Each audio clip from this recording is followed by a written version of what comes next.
morning, or depending when you're watching this, good afternoon, good evening, or good night. My name's Ross, and as always told, out of Voice of Radio.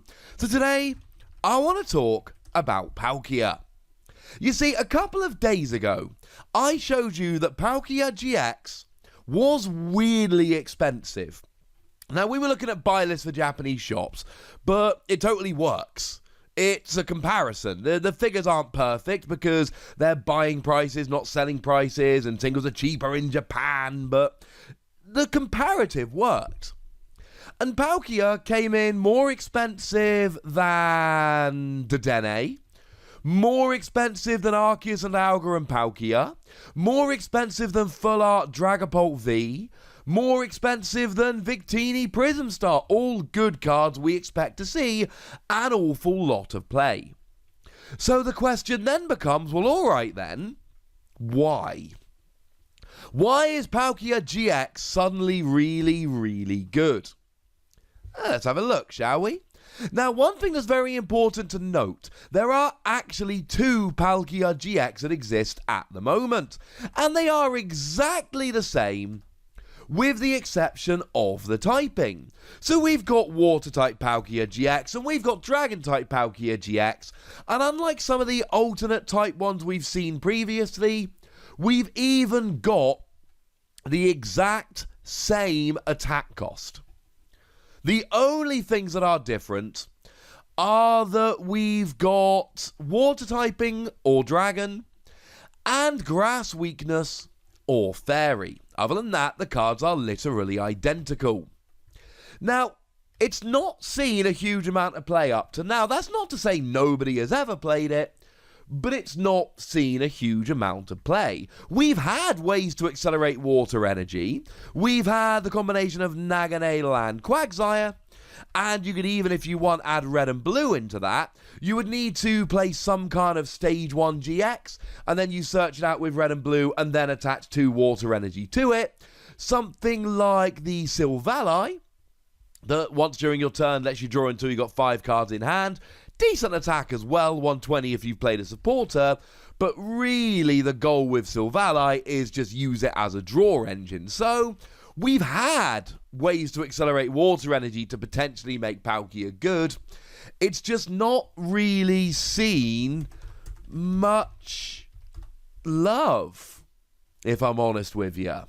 Now, what does it do? Well, starting off, we've got Spatial Control, 1 water energy. Move any number of energy from your bench Pokemon to this Pokemon.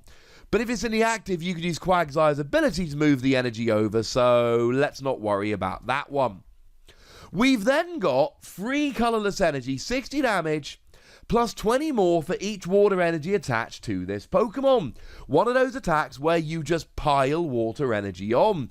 And I've told you that we've got Naganadel and Quagsire, so if you're serious about using that kind of attack, you can. It will work.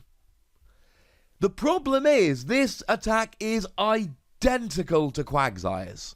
Free colorless energy, 60 base, 20 more for each water energy on it. It is literally identical to Quagsire's. And Quagsire is a single prize Pokemon. And that's kind of the problem here. Because it's not really giving us any reason to play it. Maybe if you really want a basic, maybe if you really want the extra 60 HP, but generally speaking, this will be better. And if you want this kind of attack, if you want to take it to the nth degree, then why not just use Lapras V Max? Now, Lapras V itself is fine. It's not particularly great, it's fine. I mean, the highlight really is 4 energy, 3 water, 1 colorless, 210 damage, and put 2 energy attached to this Pokemon into your hand. And to be fair, 4 energy on a Palkia, you're doing 60 damage base, plus an extra 80 for the 4 energy is 140, so you are actually doing more. But Lapras VMAX, a free colorless energy, does 90 damage base, plus 30 more for each water energy. So you've got an extra 30 base and an extra 10 for each energy. it, shall we say, adds up a lot quicker. Plus, you've got the extra 140 HP, which is very significant. You're almost doubling the HP while only giving up 50% more prizes, but you are a free prize Pokemon, and you gotta bear that in mind. Okay, and to be fair, this is a viable attack with Frosmoth, and we need to mention Frosmoth at this point. Because I've already mentioned Quagsire and Naganadel, they are not the best way to accelerate water energy nowadays. It's Frosmoth, which came out as a pre-release promo, incidentally. The ability Ice Dance lets you, as often as you like during your turn, attach a water energy from your hand to one of your bench Pokemon. And this is where Quagsire comes in beautifully here, because Quagsire lets you move any water energy to your active Pokemon. So if you want to use a non-water Pokemon, put Quagsire on the bench, attach the energy to Quagsire, and then move that energy up. Okay, sounds cool. The thing is, this is where we look at the Water Palkia and go, yeah, the Water Palkia is better. I know that you can use Quagsire to get the energy up into the active onto your Palkia that's Dragon, but no. No. Frosmoth can attach directly to Palkia. We like it a lot more. Now, one reason you might want to go for the Dragon is the weakness. Grass decks aren't exactly lighting the format on fire right now, but Rillaboom decks are always there hanging around, and Palkia's weakness is Fairy, but Fairy's weakness is Zacian, the best deck in the format right now, and that has scared all the fairies away. Gardevoir and Sylveon used to see a fair amount of play, but doesn't anymore, largely because of Zacian, so you essentially have no weakness, but Frosmoth makes us go for the water one. So we've talked about why we play the water Palkia, but the reason we play Palkia nowadays has to be for the GX attack. Zero Vanish GX. 5 water energy, 150 damage, shuffle all energy from each of your opponent's Pokemon into their deck. This can win a game instantly when you play it down. And all I think I need to do here really is just go through a bunch of examples. You're not playing Palkia as more than a one-of. You're just not. It is a one-of in water decks.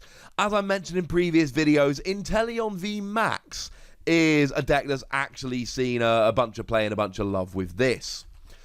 But the fact of the matter is, the GX attack, it will win you games.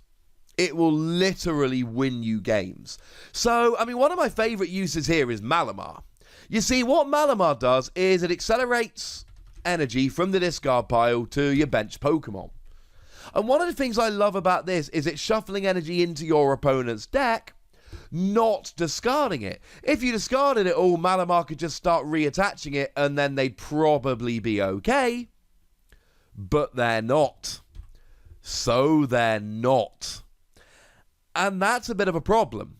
Well, not a problem for you as a Palkia player, but certainly a problem for the Malamar player. And don't get me wrong, right? There are some decks like Frosmoth and like Welder itself that can attach extra cards per turn. Frosmoth can attach as much water energy as you like. Welder attaches 2 fire energy and then draws 3 cards. It seems like they wouldn't be worried about this. But they should be worried about this. Because you see, ladies and gentlemen, it's not quite that simple. You see, what happens is that you get the energy back into their deck and they go, ha, I can attach as much energy as I like with Frosmoth. Yes, you can, if you've got that energy in hand.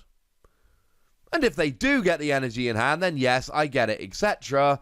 But what if they can't get the energy in hand? And a lot of the time, they're not going to be able to get the energy in hand.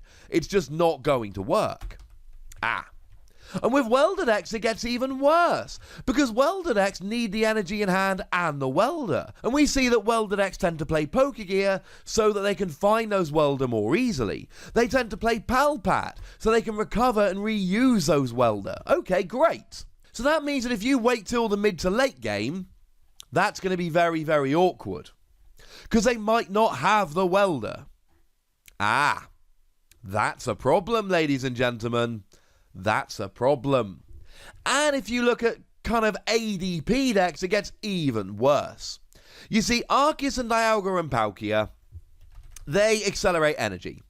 For free energy, they accelerate free energy. So as soon as they get free energy on, they can accelerate energy with Ultimate Ray, and they're kind of rolling. But what if you get rid of all their energy in the mid-game? What, they're going to manually attach free more energy? The GX attack isn't quite so easy, because what you'll see some players doing is playing Metal Sorcerer onto a Zacian, and then energy switch, and then manual attachment, and you've got the free energy on. I suppose that can work with Ultimate Ray.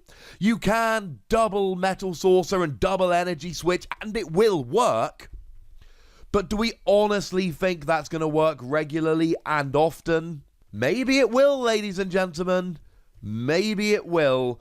I have quite a few reservations. And yes, I know Zacian can accelerate energy to itself with its ability, but that also ends the turn, so you might be costing your opponent a turn or two while they're using the ability.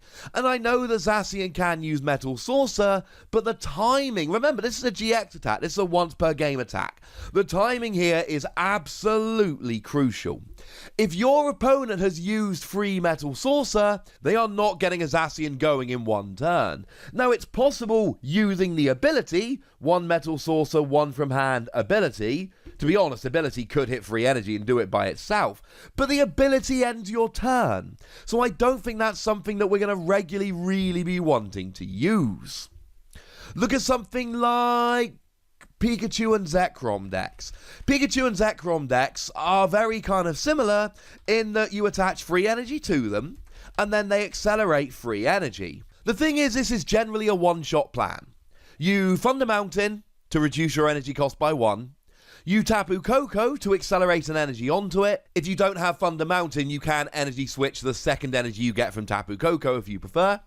You attach from hand, and then you're rolling. Or you can Tapu Koko and then energy switch and then Fund a Mountain and not get the attachment from hand. The point is, you need those 2 Prism Stars in order to pull this off. So if your opponent has used Tapu Koko and you've replaced their Fund a Mountain, and then you drop this, what is Lightning Deck supposed to do? Yes, they can play Magnezone. Are they actually playing Magnezone, though? Probably not. They need the Tapu Koko Fund a Mountain combo, and then they accelerate energy with Pikachu and Zekrom, and then they're off. But if you get rid of all their energy in one go, they can no longer do Fund a Mountain Tapu Koko, and they've not got enough energy to use Pikachu and Zekrom, so now they essentially give up the ghost. Oh, yeah. To put it simply, against Zacian ADP, timing has to be perfect, but it can work. Against Malamar, it can work. Against Pikachu and Zekrom, it really should work. Against Welded X, it's less certain. Welded X can just Welder and attach for the turn, but you're making it difficult. Again, this all depends on timing. Now, of course, if you really want to play around with this, and you should, combining this with a reset stamp is pretty gosh darned awesome, because you put them down to a 1 or 2 card hand, and then get rid of their energy. Maybe if you want to really take the mick, you go Chip Chip Ice Axe, make sure they have a bad top deck. This can work, ladies and gentlemen. This, I believe, is why Palkia GX has suddenly got so expensive. But more than price, I'm not really worried about price in this video. This isn't a video about, oh, it's expensive, we've done that video. This is my video where I'm saying to you, look, seriously, take another look at Palkia GX. This has got a GX attack that might be about to bust all your matchups wide open. This is a GX attack that could legitimately win you multiple games in a tournament. I don't care if you're down 5 prizes to 0. If you drop this and your opponent cannot attack for the next 3 or 4 turns, that's how you make a comeback. And now that we've got Frosmoth to accelerate the energy, I mean, look, I like Naganadel Quagsire, of course I do. But the reality is, a 5 energy attack using Naganadel and Quagsire isn't that viable. Double colorless energy has rotated. Triple acceleration energy doesn't work on basic Pokemon. The upcoming twin energy doesn't work on GX Pokemon. You've legitimately got to get 5 individual energy. And Naganadel Quagsire is great for getting an extra 2 energy a turn. It's not great for getting an extra 4 energy a turn. Well, looky here, ladies and gentlemen. it's back. Not to mention that with energy retrieval coming back to the format, it's even easier to get your energy out of the discard into your hand, because energy recycle system might be lovely for getting it into your deck, but it only puts 1 into your hand. This puts 2. I genuinely believe Palkia GX is about to become the next great tech card, and I think it's going to make a bunch of people play water decks, because they're going to look at these water decks and go, well, they're not maybe quite good enough, but if Palkia GX is going to come and turn 2 or 3 big matchups in my favour, I can all of a sudden make it work. So I think this is going to be phenomenal, but I want to know what you think. So let me know in the comment section. Go nuts, be nice. And then make sure you like this video, subscribe to this channel, follow me on Twitter at TheWassy, and Twitch for some live action at twitch.tv/PTCGRadio. If you want to support the channel, get some bonus podcasts and all that good stuff, head on over to patreon.com/PTCGRadio, where you can do exactly that. And please do make sure you're checking out youtube.com/WassyPlays, where you can find out about a whole bunch of games that don't have Pokemon in, but are pretty gosh darned awesome nonetheless. But by far the most important thing, as always, look after yourselves till next time, would ya? Thank you very much for watching. My name's Ross, and you've been watching PTCG Radio.